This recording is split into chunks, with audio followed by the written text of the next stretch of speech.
Good afternoon, my dear students. Welcome to Shri Karni Academy and Educate. Myself, Monica Sharma, your SST educator. कैसे हैं आप सब? स्वस्थ रहिए, मस्त रहिए, हमसे यूं ही मिलते रहिए। इसी के साथ में अपन ने स्टेट गवर्नमेंट जो कि स्टार्ट किया था, स्टेट गवर्नमेंट में अपन ने फॉर्मेशन ऑफ लेजिस्लेटिव असेंबली को पढ़ा, जिसमें अपन ने number of members, reservations, elections, qualifications of MLA, terminations of membership, tenure, officers, power and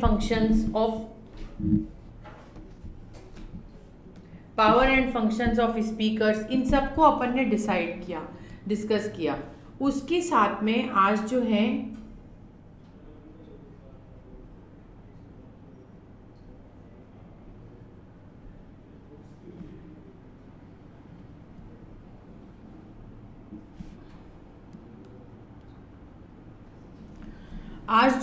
अपन इस चैप्टर को आगे डिस्कस करेंगे।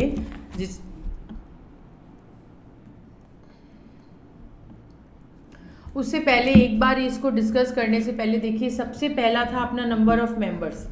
नंबर ऑफ मेंबर्स को जब अपन ने डिस्कस किया तो अपने को था कि भैया इसके अंदर नंबर ऑफ मेंबर जो हैं वो 500 जो हैं वो रहने ही चाहिए, ठीक है, मैक्सिमम, और मिनिमम कितने होने चाहिए, 60 मेंबर्स। ओके, अब अपन नेक्स्ट इसका डिस्कस करें रिजर्वेशन। तो according to 95th constitution amendment act of 2009 there is a provision for reservation. Reservation का प्रोविजन है सीट्स के लिए फॉर ST OBCs, ठीक है, लेजिस्लेटिव असेंबली में जनवरी 2020, जो कि 95th अमेंडमेंट से स्टार्ट किया गया, अमेंडमेंट में बताया गया है, और वो 2009 में शुरू किया गया था और वो 2020 तक का अमेंडमेंट है, ठीक है। That is a seats for SC OBCs इनके लिए। फिर governor can nominate 1 member from Anglo Indian community.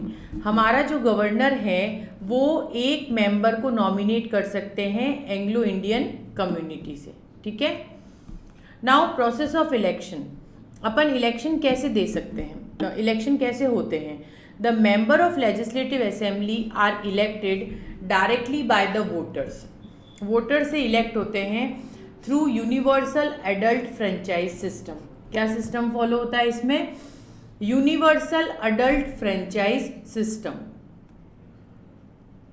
फिर आते हैं क्वालिफिकेशन कि MLA की क्वालिफिकेशन क्या रहती है। He should be a citizen of India, वो इंडिया का सिटीजन होना चाहिए। He should be minimum 25 years of age, उसकी एज 25 साल की होनी चाहिए। He should not be bankrupt, वो बैंकरप्ट नहीं होना चाहिए। मेंटली डिसेबल्ड मतलब किसी का खून वून किया हुआ नहीं होना चाहिए। He should not hold any office of profit in a central state government, कोई ऑफिस ऑफ प्रॉफिट को होल्ड ना करे।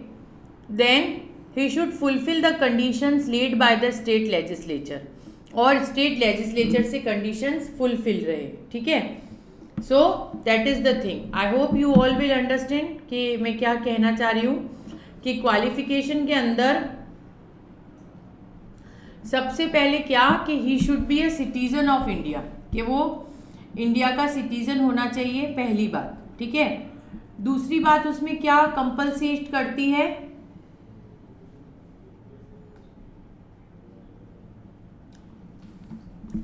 दूसरी बात उसमें क्या है कि he should be minimum 25 years of age, 25 साल की तक की उनकी एज होनी चाहिए। Then he should not be bankrupt, वो बैंकरप्ट नहीं होने चाहिए, मेंटली डिसेबल्ड नहीं होने चाहिए। Then he should not hold any office of profit. Office of profit means government servant ना हो, सेंट्रल एंड स्टेट गवर्नमेंट को देखते हुए। He should fulfil the conditions, कि जो भी कंडीशंस हैं उन्हें वो फुलफिल करें लेड बाय स्टेट लेजिस्लेचर, जो भी स्टेट लेजिस्लेचर से हो रही है उनको देखते हुए। After that there is a time of termination, ठीक है। If a person is elected from both the houses, अगर एक पर्सन दोनों हाउसेस से इलेक्ट होता है ऑफ स्टेट लेजिस्लेचर का, then he will have to resign from either of house, तो वो वहाँ से उसे रिज़ाइन करना पड़ेगा, पहला टर्मिनेशन। दूसरा, a person can be terminated if he remains absent for 60 days. अगर वो 60 दिन तक बिना किसी इंफॉर्मेशन के एब्सेंट रहता है तो वो वहाँ से टर्मिनेट कर दिया जाएगा, ठीक है।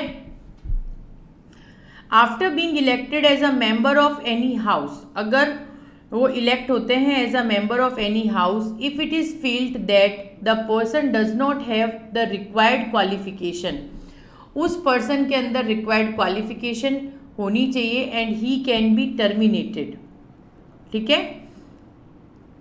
कि भैया हमने जो कहा था कि आप इंडिया के सिटीज़न होने चाहिए, आपकी एज जो है वो 25 अबव होनी चाहिए, आप मेंटली डिसेबल्ड नहीं हो, आपके ऊपर कोई बैंकरप्ट का केस नहीं हो, दूसरी बात पार्लियामेंट से रिलेट हो, तो ये इसमें अगर कुछ भी ऐसी चीज़ मिलती है तो इस पॉइंट के अकॉर्डिंग उसे वहाँ से टर्मिनेट कर दिया जाता है, ठीक है। Then we come to tenure, कि टेन्योर कैसे रहता है। The tenure of legislative assembly is 5 years, 5 साल का, but governor can be dissolve even before the tenure on the advice of CM, ठीक है। लेकिन सीएम की एडवाइस से the tenure of legislative assembly is 5 years। कितने साल का होता है इनका टेन्योर? 5 साल का, ठीक है। But governor can dissolve even before the tenure, governor जो हैं वो टेन्योर से पहले इसे डिसॉल्व कर सकते हैं हमारे मिस्टर सीएम से एडवाइस लेकर। If a president rule is in the force then parliament can extended the tenure, अगर प्रेसिडेंट रूल फोर्स में है तो पार्लियामेंट इस टेन्योर को बढ़ाएगा 1 year at one go.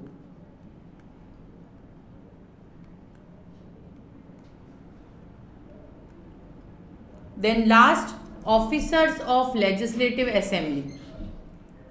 There are 2 important officers, speakers and deputy speakers, 2 होते हैं। They are elected from members of legislative assembly, ये यहाँ से elect होते हैं। They can be removed by the motion passed by the majority of houses, majority of houses के अंदर जो भी मोशन हुआ है उससे इनको पास किया जा सकता है। Speaker and deputy speaker give his resignation to each other, वो दे सकते हैं, ठीक है। मतलब स्पीकर अपना रेजिग्नेशन चाहे तो डिप्टी स्पीकर को दे सकता है, डिप्टी स्पीकर अपना रेजिग्नेशन देना चाहे तो स्पीकर को दे सकता है, ठीक है। एंड एट अ नोटिस, और 14 दिन के एडवांस नोटिस पर they submit they resign to each other, ठीक है। तो 2 इंपॉर्टेंट ऑफिसर्स होते हैं बेटा इसमें, एक होता है स्पीकर, देन डिप्टी स्पीकर, तीसरा they are second number they are elected from the members of legislative assembly, फिर they can be removed by the motion passed by the majority of the houses, जो भी majority of houses है वहाँ से। फिर speaker and deputy speaker gave their resignation to each other, वो एक दूसरे को रिज़ाइन दे पाएंगे।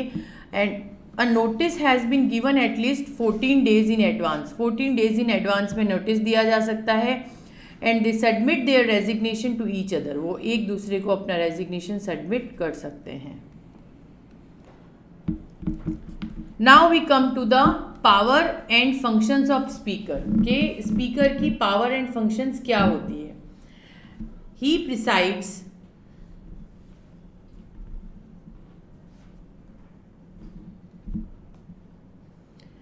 Presides over the meeting of state legislature, वो स्टेट लेजिस्लेचर की मीटिंग्स पर प्रिसाइड करेंगे। He maintain the law and order in the assembly, जो भी लॉ एंड ऑर्डर है उसे मेंटेन करने का काम वो करेंगे।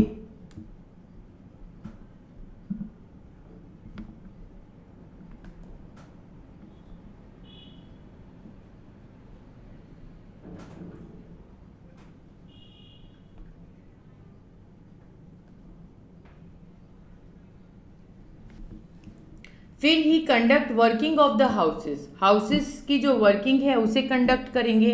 Then a member of the house can speak only after his permission, सिर्फ उसकी परमिशन से ही मेंबर ऑफ द हाउस जो है वो बोल सकते हैं। Then the speaker decide whether the bill is money bill और नॉट, और स्पीकर डिसाइड करेगा कि ये जो बिल है ये मनी बिल है कि नहीं है, ठीक है। तो पहला पॉइंट क्या हुआ कि the president he presides over the meeting of state legislature, पहला पॉइंट, ठीक है। Then he maintain the law and order, वो लॉ एंड ऑर्डर मेंटेन करते हैं। Then he conduct the working of the house की वर्किंग कंडक्ट कराते हैं। कौन और the member of houses can speak only after his permission, उनकी permission लेकर ही बोलना है। And the speaker decided whether the bill is money bill और नॉट, वो स्पीकर डिसाइड करेगा, ठीक है। Then 6th point, he does not participate in voting but in case of tie he can use a casting vote, ठीक है। वो voting में participate नहीं करेंगे but in the case he tie the casting vote. Then he decided the sequence of proceeding of the house with the leader of the house. Then he gives judgment on the petition, जो भी judgment है उस पर बात करेंगे, ठीक है। तो following are the powers and functions of the speakers, that is he and she presides upon the meeting of legislative assembly, legislative assembly की meetings को preside करेंगे and conduct the proceedings of the house की जो proceedings है उन पर। Then his and her main responsibility, इनकी main responsibility होगी is to maintain law and order, law and order को मेंटेन करना in the house and he and she appropriate actions of this, उनके एक्शंस पर काम करेंगे। Then any member of the house can only after taking his or her permission, उसकी permission पर काम होगा। Then he and she can order to remove such words from the presiding of the house. Then he and she decided about the format of proceeding and taking advice. Then he and she accepts the question to be voiced, जो भी question voiced हो उसके साथ में। Then he and she declares the result after voting in conduct, जो भी result है उसके लिए। Then in normal circumstances, जो भी normal circumstances होते हैं, he does not participate in voting, वो voting में participate नहीं करते। But if the number of votes in favour and in opposition, अगर नंबर ऑफ वोट्स फेवर और अपोजिशन में है, then he and she uses her power, वो अपनी पावर को यूज करेंगे in casting the decisive vote.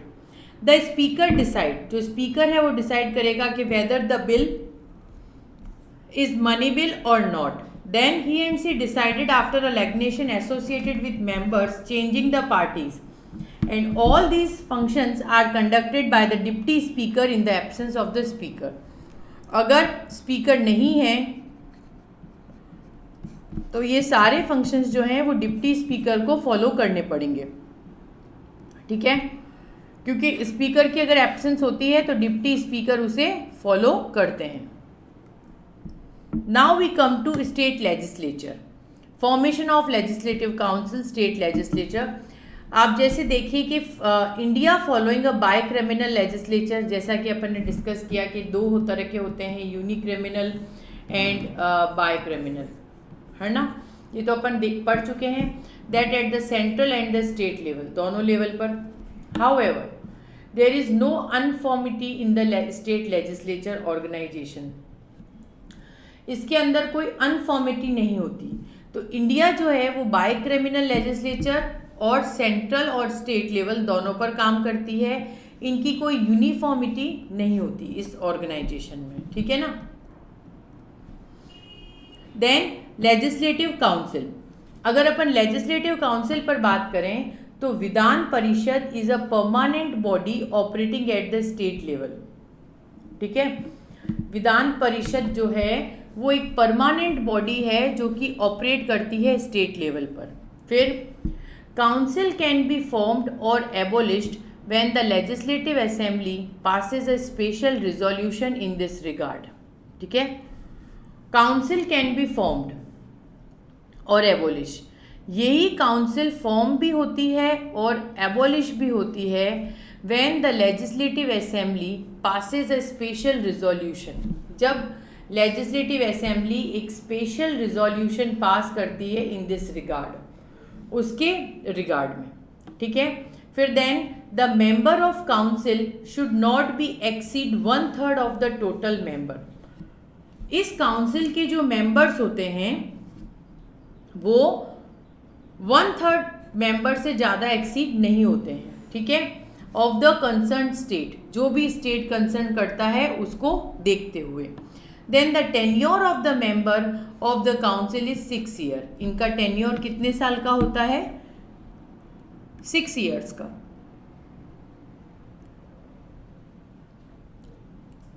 तो उससे पहले अपन एक बार इसको देखेंगे वापस एक बार। फॉर्मेशन ऑफ लेजिस्लेटिव काउंसिल, ठीक है। The legislative assembly has a power to recommend the parliament, कि लेजिस्लेटिव असेंबली के पास पावर है कि वो रिकमेंड कर सके पार्लियामेंट को regarding the creation and dissolution, creation और डिसोल्यूशन को लेकर।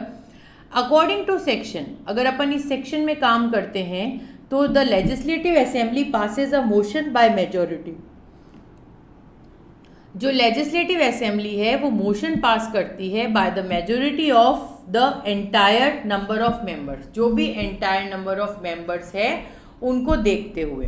Then if it is passes the 2/3 of the present, 2/3 जो प्रेजेंट है उसके हिसाब से, then the parliament forms law, तो पार्लियामेंट्स लॉ बनाती है रिगार्डिंग द क्रिएशन, उनके क्रिएशन के अकॉर्डिंग, डिसोल्यूशन के according of a particular state, जो भी पर्टिकुलर स्टेट है उसको देखते हुए, ठीक है। Now we come to number of members. Legislative assembly और the second house of state legislature, it has been provided in the constitution that the number of members of legislative council of each state will not be more than 1/3 of the number member, ठीक है। जैसे अपन ने discuss किया 1/3 of the total number of the member, but along with this, लेकिन इसके साथ it has been provided that any condition that the member cannot be less than 40, ठीक है। The state of Jammu and Kashmir has been exempted for this provision. Now election and nomination of the members, अब वो किस तरह से होते हैं? Composition of legislative council किस तरह से, देखिए 1/3 member of legislative assembly, then 1/3 member of local body, 1/12 teachers, 1/12 graduate, 1/6 governor, ठीक है। 1/3 member of legislative assembly, 1/3 member of local body, 1/12 member of teachers, 1/12 of graduate and 1/6 of governor. Then the election and nomination of the member, about 5th 6th member of legislative council are elected and remaining 1/6 member are nominated, ठीक है। 5/6 members are elected and 1/6 are nominated. Done? Then these members of legislative council are elected directly. ये directly elect होते हैं and indirectly, and their election is held by single transferable vote. इनके elections कैसे held होते हैं? By a single transferable vote method through the proportional representation system, जो भी proportional representation system है उसके मेथड को देखते हुए। Following electoral colleges conduct the elections of legislative council, इनके इलेक्शंस कंडक्ट होते हैं जिसमें सबसे पहले electoral college of local institution, ठीक है। ये लोकल बॉडी के लिए जब अपन बात करते हैं, electoral college of local institution as per the law formed by the parliament, parliament से जो भी लॉ फॉर्म्ड होता है, approximately 1/3 number of members are elected by municipalities. कितने मेंबर इलेक्ट होंगे? 1/3, ठीक है। And then zila parishad and other such local institute, और बाकी इन सबसे। Now next, electoral college of legislative assembly, वो कैसे कि नंबर ऑफ लेजिस्लेटिव असेंबली, ये इलेक्टोरल कॉलेज पे बात कर रहे हैं अपन कि as per the law the formation of parliament approximately 1/3 member of municipalities, zila parishad and other such local institute. After that electoral college of legislative assembly, Then the members of Legislative Assembly elect approximately 1/3 members of amongst such persons. 1/3 member of amongst such persons who are not the member of Legislative Assembly, जो कि Legislative Assembly के member ना हो, ठीक है ना, that are they are 1/3 members of Legislative Assembly. Clear? Electoral College of Graduate. This is an electoral college consisting of educated people who reside in the state and who have passed the examination of graduate level at a time period of 3 years. 3 years के time period में, and this electoral college elect approximately 1/12 part of the total number of the members. जो भी 1/12 part है उसके हिसाब से. So we can say that electoral college of graduates जो भी होती है that is 1/12 member को देखते हुए, फर्स्ट अपन ने ये डिस्कस किया, देन इसको डिस्कस किया, अब इसको डिस्कस कर रहे हैं. That is the electoral member consist the educated people, के जो भी एजुकेटेड पीपल है who reside in the state, जो कि स्टेट में रिसाइड करते हैं, and who have pass the examination, जो एग्जामिनेशन को पास कर चुके हैं ग्रेजुएट लेवल पर at the time period of 3 years, 3 years के टाइम पीरियड पर. And since the person become graduate, जिससे कि वो पर्सन ग्रेजुएट हो जाता है, this electoral college acts approximately, ये इलेक्टोरल कॉलेज अप्रॉक्सीमेटली एक्ट करती है as a 1/12 part of the number of the members. जो भी 1/12 पार्ट में नंबर ऑफ मेंबर्स होते हैं उनको देखते हुए, ठीक है. Now we come to 1/12 of electoral teachers.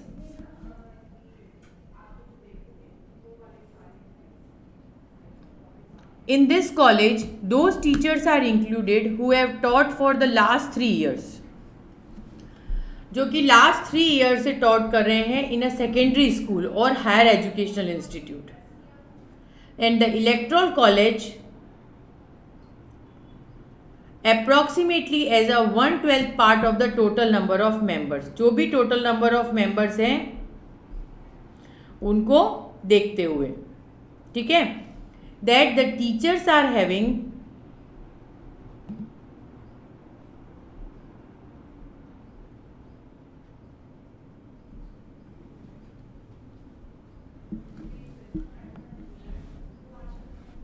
in this college, those teachers are included who have taught for the last 3 years, जो भी पिछले 3 साल से taught कर रहे हैं for the school, higher educational institute, उसके लिए.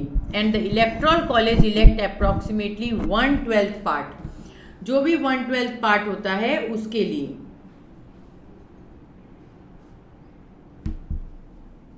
ठीक है. Now we come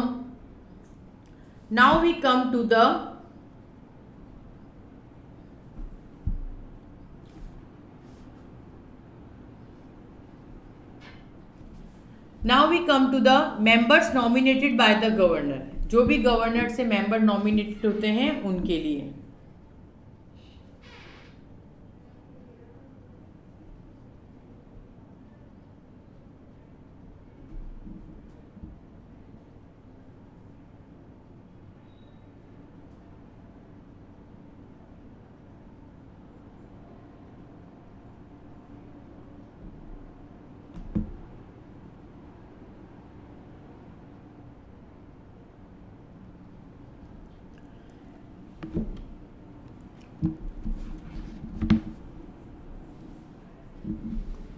Members nominated by the governor, approximately 5/6 part of the total number of members, के जो भी 5/6 part में total number of members होते हैं, is elected through the above mentioned process.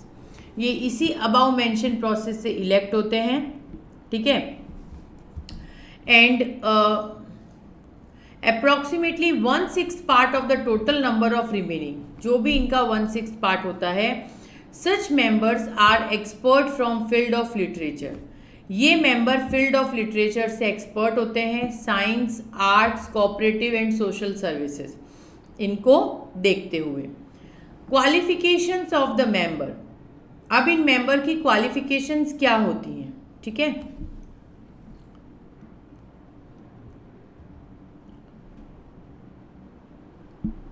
For the member legislative council has the same qualification are required.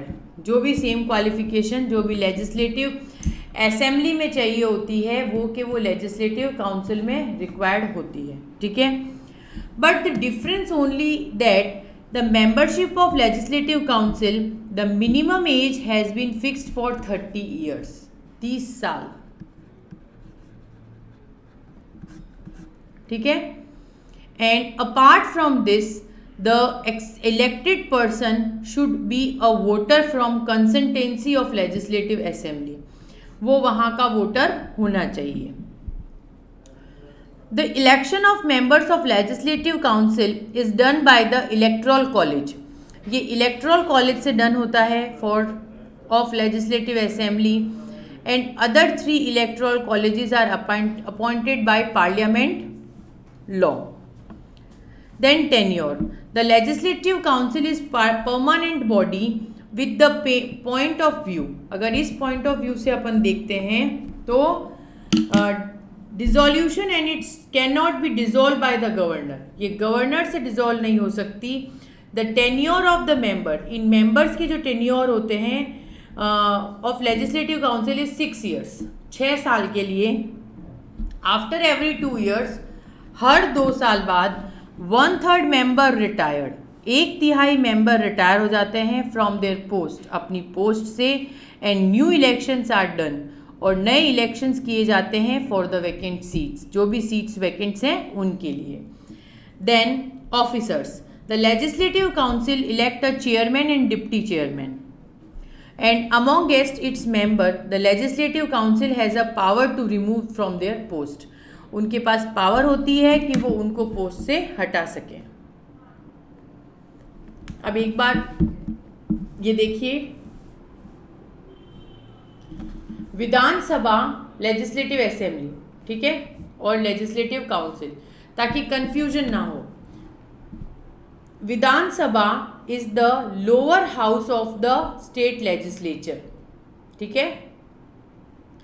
विधानसभा जो है वो lower house है स्टेट लेजिस्लेचर की, which represents the people of the state, जो कि लोगों को रिप्रेजेंट करता है, that is direct election.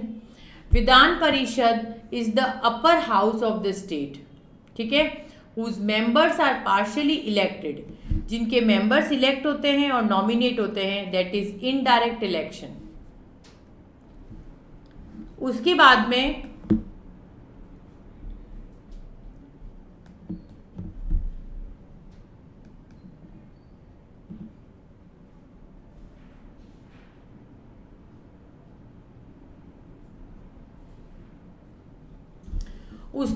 Maximum strength is 500। Maximum strength कितनी होती है? 500 की। Minimum 60 member. 1/3 of the total member of the state assembly but not less than 40, 40 से कम नहीं, ठीक है। That is 25 years, 30 years. Speaker and chairman.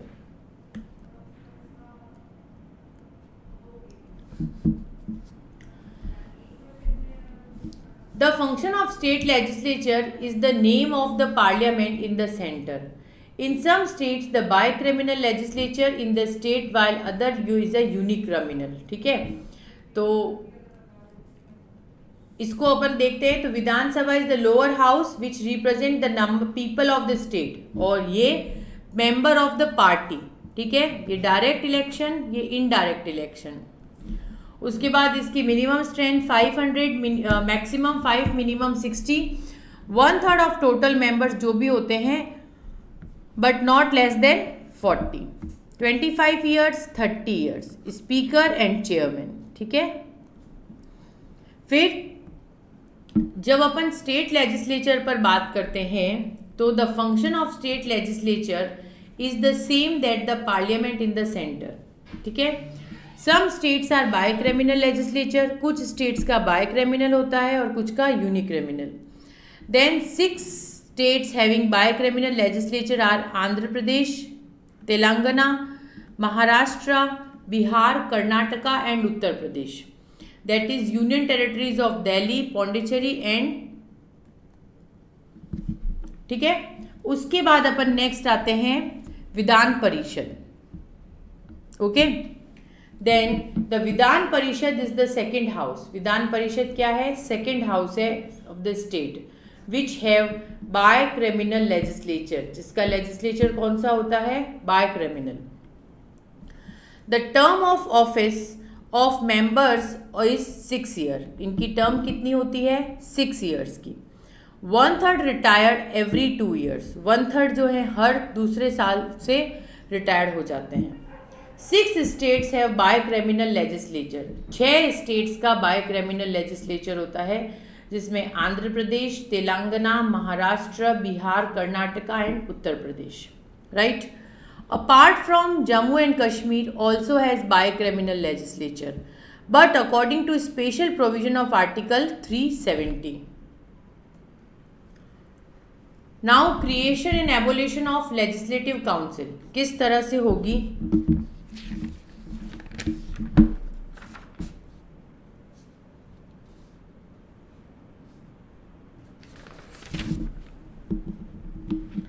Concerned legislative assembly will pass a resolution by a special majority। एक special majority से अपन इसको पास करते हैं to establish a legislative council, जिसमें legislative council को establish किया जा सकता है in the state under article 368।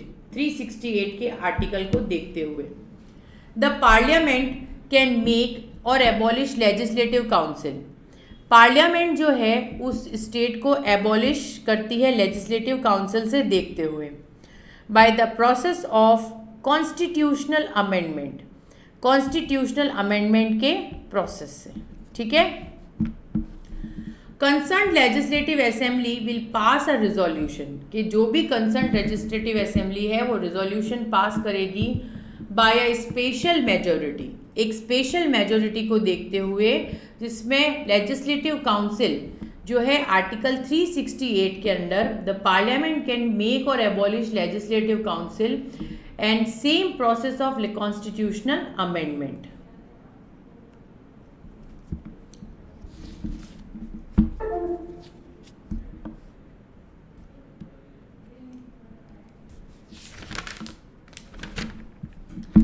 Then rights and powers of legislative council, ठीक है। First, functions associated with the formation of law except for money bill और other bill can be presented in any house of legislature less than approve both the houses. दोनों houses के लिए less रहेंगे। But along with the article, अगर अपन article के along जाते हैं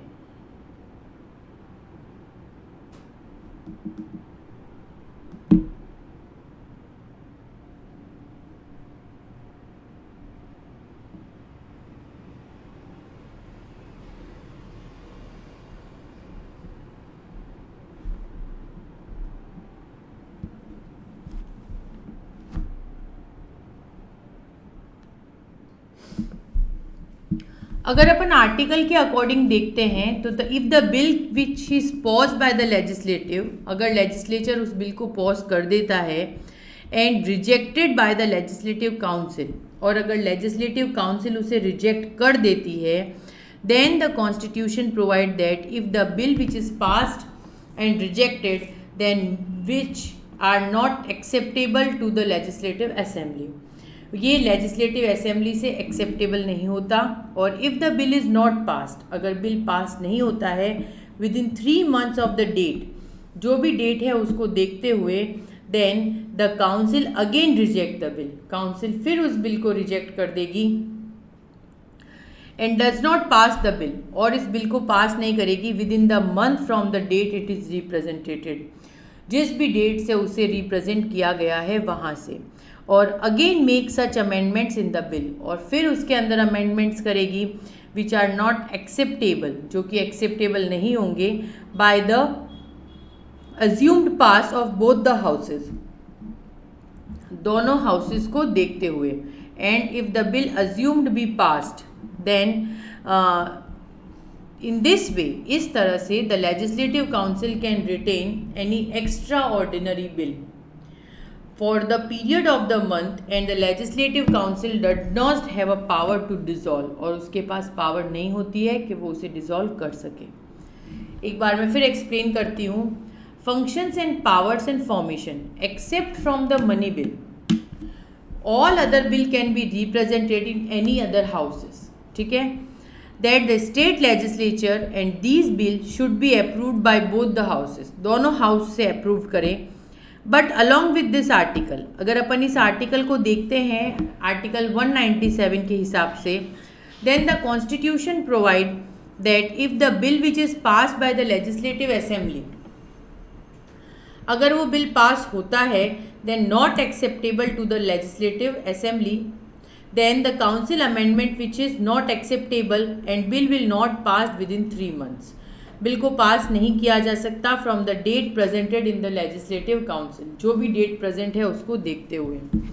then the legislative assembly considered the bill, वो उस बिल को कंसिडर करेगी, रीसेंड करेगी एंड मेक सच अमेंडमेंट्स, और अमेंडमेंट्स बनाएगी विच इज़ नॉट एक्सेप्टेबल, जो कि एक्सेप्टेबल नहीं होंगे टू द लेजिस्लेटिव असेंबली, उसके लिए। And then the bill is assumed, फिर उस बिल को अज्यूम्ड किया जाएगा to pass by both the houses, दोनों हाउसेस में पास किया जाए। And the legislative council does not have a power, उनके पास पावर नहीं होगी टू डिसॉल्व एनी बिल, तो उस बिल को डिसॉल्व किया जा सके, ठीक है। तो क्लियर हुआ यहाँ तक आपको। अब आगे आता है फंक्शंस ऑफ एग्जीक्यूटिव। उससे पहले एक बार इसको देख लेते हैं, विधान परिषद कंपोजिशन किस तरह से होगी। Maximum strength shall not be exceed 1/3 of the total strength of Vidhan Sabha, ठीक है। मैक्सिमम स्ट्रेंथ कितनी रहेगी बेटा? 1/3, okay. Then minimum is 40, minimum कितनी रहेगी? 40। फिर 1/3 elected by the MLAs of the state, 1/3 state के MLAs से इलेक्ट होंगे। 1/3 to be elected by the members of local bodies, 1/3 local body से इलेक्ट होंगे, जैसे कि पंचायत हो गया या म्यूनिसिपल कॉरपोरेशन हो गया। Then 1/12 elected by the teachers not below the rank of secondary school. Then 1/12 elected by the graduate of the state. Then 1/6 nominated by the governor having special skill or experience in the field of arts, science and literature, etc. Minimum strength should not be exceed 1/3 of the total strength. 1/3 of the total strength से exceed नहीं होनी चाहिए। Minimum 40 members होने चाहिए। 1/3 elected by the MLA, 1/3 MLA से elected होंगे। Then 1/3 elected by the local bodies, 1/3 local body से elect होंगे। 1/12 members are teachers not below the rank of secondary school, secondary school को, और 1/12 इलेक्टेड बाय द ग्रेजुएट, 1/12 जो है वो graduate से इलेक्ट होंगे। Then the nominated by the governor and special skills, और बाकी special skills of arts, science, literature et cetera. तो यहाँ तक अपन आज अपनी क्लास को स्टॉप करेंगे। अभी अपना इस चैप्टर में rights and power of legislative council, then power and functions of state legislative assembly and ये अपना रिमेनिंग रह रहा है। उसके बाद में जो formation of legislative council in present in Rajasthan है, उसे अभी जो बोर्ड ने 40% सिलेबस हटाया है उसमें से इसको हटा दिया गया है बेटा, ठीक है। फिर ये पीछे वाला सेक्शन आपका नहीं है। तो अभी इस चैप्टर में अपने 2 टॉपिक रिमेनिंग रह रहे हैं, जिसको अपन कल की क्लास में कंप्लीट कर लेंगे। Powers and rights of legislative council and power and function of state legislature and legislative assembly. बस ये 2 टॉपिक अपने इसमें रिमेनिंग है, बाकी अपना चैप्टर कल कंप्लीट हो जाएगा। आई होप आप लोगों को समझ में आया होगा, आपने एंजॉय किया होगा। अगर आपने मुझे फॉलो किया है तो कमेंट बॉक्स में कमेंट करके मुझे ज़रूर से मोटिवेट करें, और कोई भी तरह का डाउट है तो आप मुझसे कमेंट बॉक्स में कमेंट करके पूछें, मैं डेफिनेटली आपको रिप्लाई करूँगी। अब तक अपन ने इस चैप्टर की स्टार्टिंग से अगर अपन देखते हैं तो formation and working of state legislature, formation of state assembly, legislative assembly, then power and functions of the speaker and formation of legislative council, यहाँ तक अपन पढ़ चुके हैं, ठीक है। अब अपना रिमेनिंग रहता है rights and power of legislative council, ठीक है। एक तो ये रिमेनिंग रह रहा है और नेक्स्ट अपना रिमेनिंग रह रहा है power and functions of state legislature, ठीक है। तो कल की क्लास में अपन मिलेंगे। Thank you for watching. Please like, share and subscribe your Karni academy education platform. Thank you from my side, your English educator, your SST educator Monika Sharma. Thank you so much.